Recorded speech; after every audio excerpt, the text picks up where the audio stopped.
West Underwood's Cafeteria. Brian Wade here with Congressman Mike Conaway on the sidelines tonight. Sir, thank you so much for taking a few minutes. We appreciate it. Oh, sure. It's great to be with you tonight. Of course, Congressman Conaway serving us in our 11th district, which is huge, as big as some states that some of your fellow congressmen represent.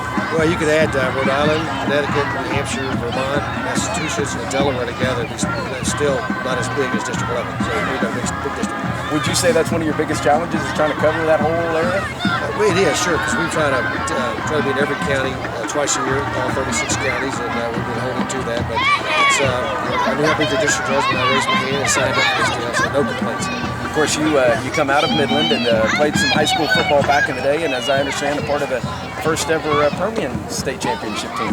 Well, I did. I was very fortunate to play on the 65 team that won the state championship that year, and it's amazing that 45 years later, that's even there's still some topic of conversation. I got introduced at Mason High School the other day to kids, and they go through the litany of things I've done. It's got a whole hum, and then they got to that part, and they got a big cheer and it's clapping and all that kind of stuff. So pretty amazing, but proud of. Something about those high school football lights on Friday night that is pretty special, no matter what part of Texas you live in. What kind of experience did you take from that? And especially now, as you've grown older and into your adult years, looking back, what lessons did that teach you? We had a terrific coach that came in between my junior and senior year. He instilled in us obviously teamwork, dedication, being prepared. We were in better shape than anybody else that we played, and so consequently we could stand up in the fourth quarter when the other teams were fading a little bit. Being prepared and never quitting. We ran through drills where you just get beat to death and you get back up and get after it again. Everybody gets knocked down at some point in time. There's always somebody faster. There's always somebody bigger, and it's how you respond to getting knocked down that dictates the outcome. And so that was we learned those lessons, and then you use those lessons throughout your life, and just never quitting. I went to college and was an undersized lineman there, and just wouldn't quit. And the same kind of lessons applied there. I can imagine those transcend into the world of politics, right? Well, it is. The last 4 years we've been way behind been outnumbered. I tell folks I get a good taste of what Custer must have felt like every day when I go across the street to vote, being so outnumbered. But we think that's going to change this coming Tuesday, and I want to make sure all your listeners out there who haven't yet voted to be sure and go vote on Tuesday. Know who your candidates are that you want to vote for. Mark the ballot responsibly, but go vote on Tuesday. Absolutely, cannot stress that enough. You've, of course, been in office, correct me if I'm wrong, but since '05. What kind of changes have you seen in those 5 years? Well, obviously the first 2 years I was in Congress, we were in the majority, and it's a much different feel. You're responsible for running the trains on time and trying to make stuff happen. The last 4 years, we've been in the minority. The minority in Congress is the loyal opposition.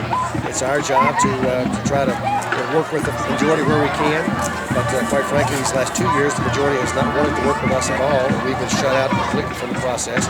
So consequently, we do a lot of no voting when you're in the minority. I expect next year, if everything happens the way we expect it to be back in the majority.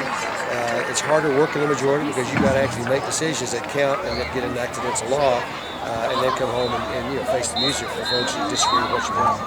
We talked about one of the biggest challenges you face is covering such a large district, and I know that you and your staff have been able to utilize technology quite a bit as a means to stay in touch with folks.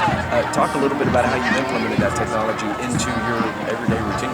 Well, we do a couple of things. One, Facebook, obviously, and Twitter, that kind of stuff. I don't personally tweet, but we've got folks that do. And we use a telephone town hall tool that allows me to be in D.C. and have basically a giant conference call with thousands of folks back home, where each individual listener thinks they're the only one on the line with me.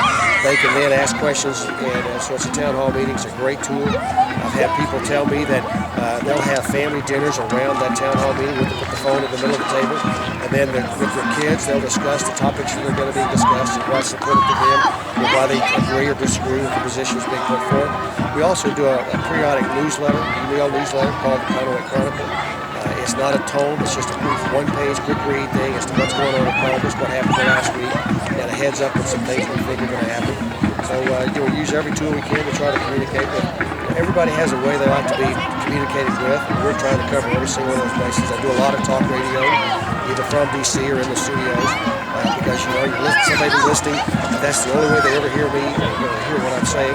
We do mail and the traditional kinds of things as well, but there is no substitute for walking around the stands. I've bumped into several people tonight that wanted to say something to me, and because I was here and they could talk to me face to face, there's no substitute for me being able to look me in the eye, hear not only what they ask and say, but hear the adjectives they use, the tone of voice they use, the passion and the heat that they express through their comments and questions. And that's all a part of me being able to try to soak up what they're saying and understand what the positions are as I formulate positions on legislation going forward. So we use them all. You talked about walking around in the stands and meeting some of these great Brownwood Lion fans this final Lion football game, huh? Wow. The Shipley kid obviously is the real deal. I've never seen a high school punt return that good. I've seen some in college and pros that may get that good, but I've never seen one that good. He scored 4 touchdowns out of the 5, and a pretty amazing athlete. So Brown is fortunate to have him. The quarterback obviously can throw the ball very well as well. So, but the defense, I'm a defense guy. I prefer defense, and I don't know how many first downs that Sweetwater has, but not very many. I think you get them all on one hand. So it's been a pretty smothering defense and just a well-played game if you're a Brownwood Lion fan. I suspect the folks who are from Sweetwater, who are also in the district, are a little discouraged at the way this thing stands right now after. Great way to cover all the bases there. Exactly. Done very well there. Real quick, if you can, flash forward with me. Of course, I know you don't have a crystal ball, but what do you suspect Americans will wake up to find next Wednesday?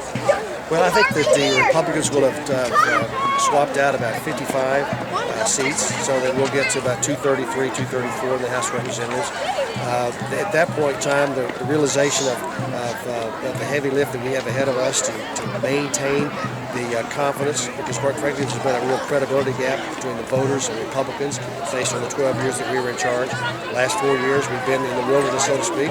We've now got to prove and earn their trust, if in fact the voters do give us that trust starting next January.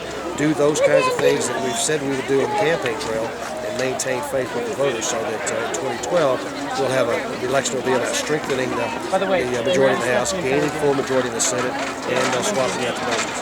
Congressman Mike Conaway, we appreciate it. I know you got a busy schedule. Thanks for being here tonight. We appreciate it, and best of luck to you. Thank you very much. Good to be with you now.